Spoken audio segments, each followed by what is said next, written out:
In the entire history of Major League Baseball, there have only been 23 perfect games, and there could have been another perfect game on April 13th, 2022, if not for a certain World Series winning manager. Clayton Kershaw of the 2020 World Series champion LA Dodgers threw just 80 pitches going into the eighth inning. It didn't matter, though, as he got the heave-ho from the boss. Mathematically speaking, Kershaw averaged less than 11 and a half pitches per inning. Also, most of his 21 outs were via the strikeout as he notched 13 Ks heading into the eighth against the Twins. And the crazy thing is, this certain World Series winning skipper has chosen safety precautions over baseball history on several different occasions. There's something about the month of April when it comes to Dave Roberts going to his bullpen when history is still on the line. In April of 2016, Roberts decided to relieve his starting pitcher, Ross Stripling, even though he was 5 outs away from a no-hitter. Granted, Stripling was just 2 years removed from Tommy John surgery and had already thrown pitch number 100 by the time out number 1 was recorded in the bottom of the eighth inning. According to Scott Miller from the New York Times, even the Giants fans booed Roberts. Perhaps they were booing him because they felt that Stripling was showing signs of fatigue. Whatever the reason, put a checkmark on that game being another interesting tidbit in the awesome history of the Giants-Dodgers rivalry. What's even more interesting is Roberts controversially pulled his pitcher again later that season. At 35 years old, Rich Hill was 6 outs away from a no-no during a September regular season game against the Miami Marlins.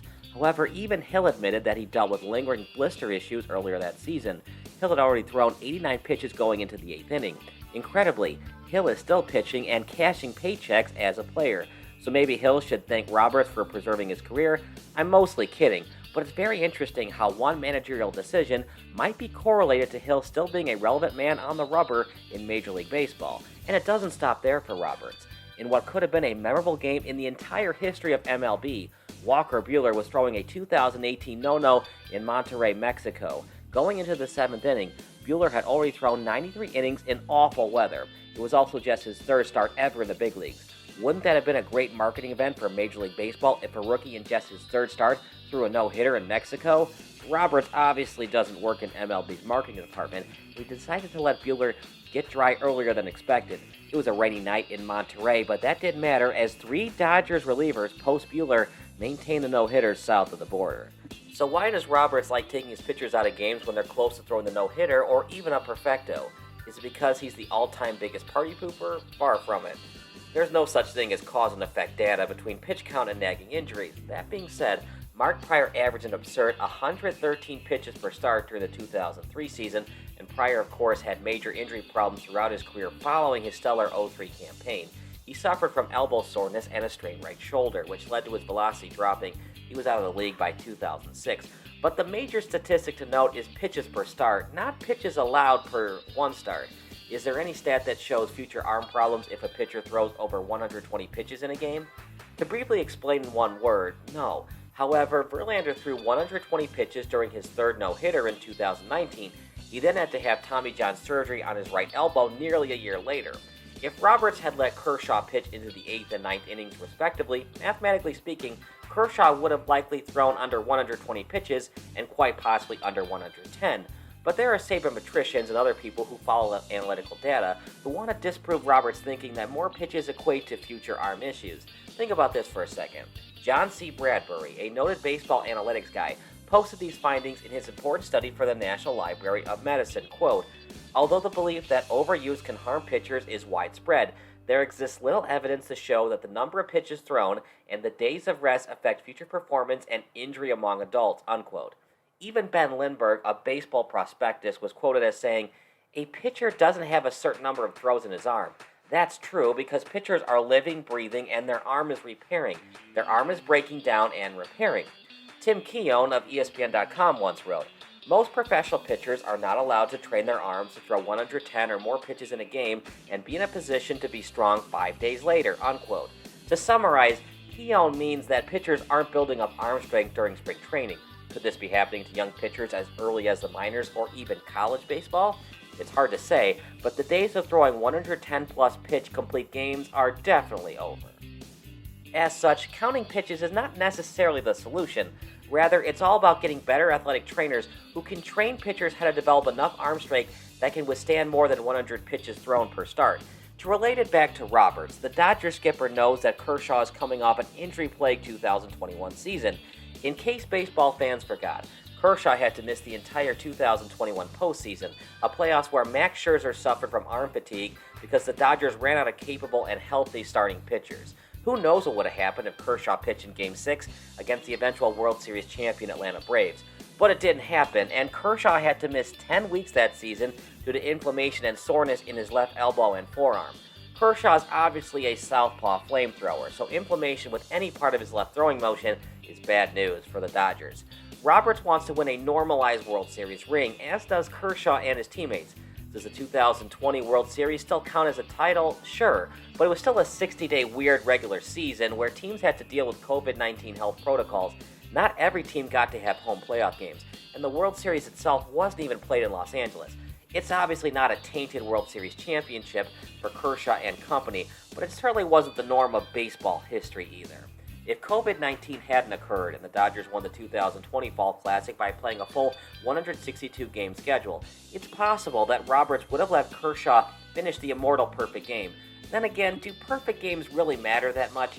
Is it a big deal that Philip Humber threw one and not Nolan Ryan? I don't think that anyone remembers Philip Humber's perfect game without having to Google it, except for White Sox and Mariners fans when it happened. But Kershaw's circumstances are very interesting. Remember, Hanley Ramirez quite possibly blew the claw shot at throwing a perfecto back in 2014. In case you forgot, Ramirez made a costly throwing error during Kershaw's eventual no-no on that Memorial Night in 2014. Would Kershaw have maintained the perfect game if Ramirez had made the play? Meh, maybe not. It's a lot of woulda, coulda, shoulda if Ramirez had made a good throw at first base to Adrian Gonzalez. I'm sure that Kershaw remembers that night in 2014 and how he was so close to baseball legendary status if he had finished the perfecto earlier this month. But he didn't finish the perfect game. But then again, there's no saying what would happen if Kershaw were allowed to finish the final 6 out of the perfect complete game shutout. Remember when Max Scherzer was 1 strike away and then hit a batter? That happened to Carlos Rodon last season as well, although his hit by a pitch happened with 1 out in the 9th. There are still Cubs fans who believe that Milt Pappas got robbed of a perfect game because the home plate umpire Bruce Fremming infamously called ball 4 on an outside fastball on the 9-hole hitter instead of giving Pappas a 27-up, 27-down no-hitter. There are numerous almost perfect game heartbreakers, including the game where Harvey Haddix threw a 12-inning perfecto, while his darn teammates couldn't score a single run for him during those 12 innings. Haddix pitched into the 13th and gave up just 1 hit, but it turned out to be the walk-off double, an incredible 1-0 loss where Haddix only gave up 1 hit and walked no one except for an intentional walk to Henry Aaron. And for Kershaw, all that remains is what if. What if Roberts had allowed Kershaw to pitch into the 8th and 9th? But of all people, famous Fox Sports radio analyst and LA native Colin Cowherd agreed with Roberts when it came to relieving the multiple Cy Young Award winner. They got bigger fish to fry than an award, than a magical feat. Congrats on the hole-in-one at a golf tournament. That guy never wins the tournament. Clayton Kershaw and the Dodgers have a chance at history. Remember, the only World Series he's won was in that pandemic-shortened season with about 60 games. He wants a real one. I mean, he gets credit for that, but he wants a real one. He's a Hall of Famer, got a stack of cash, and he knows his body better than baseball writers do. Regardless, Kershaw will go down in baseball history as the man with a 7-inning perfect game, not a 9-inning one. If he had thrown the perfect game, he would have joined just 7 other pitchers to throw a no-hitter and a perfect game in his career. Do stats and accomplishments matter? Well, yes and no. And if Kershaw just wants to win another World Series title, perhaps he needs to exit games early during the 2022 regular season to ensure his health for the playoffs. However, ESPN's Tim Kurkjian's well-documented hypothesis is the less they throw, the more they get hurt. As for me, I agree with Kurkjian. It's not necessarily about how many pitches a pitcher throws. Rather, it's about how many breaking balls a pitcher is throwing that forces him to crack the wrist and puts more pressure on that throwing shoulder. Also, how many pressure pitches is he throwing?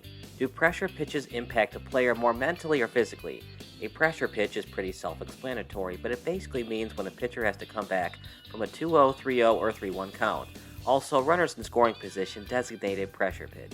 It's also about arm strength and making sure that a pitcher can consistently handle throwing 100 pitches every 5 days. If he throws 110 or more pitches because he's in line for the no-no or perfecto, it's probably best to have him miss his following start. Therefore, I disagree with Roberts' decision to pull Kershaw, especially since there is no empirical data to fully prove taking out Hill and Buehler led to postseason success per the Dodgers, Los Angeles fell in the NLCS to the Cubs in 2016 and lost 4-1 to the Red Sox in the 2018 World Series. But what do you think? Should Dave Roberts be praised or booed for taking out Kershaw after the 7th inning? Make sure to let us know your thoughts in the comments below and subscribe to Sports Broadcast Solutions.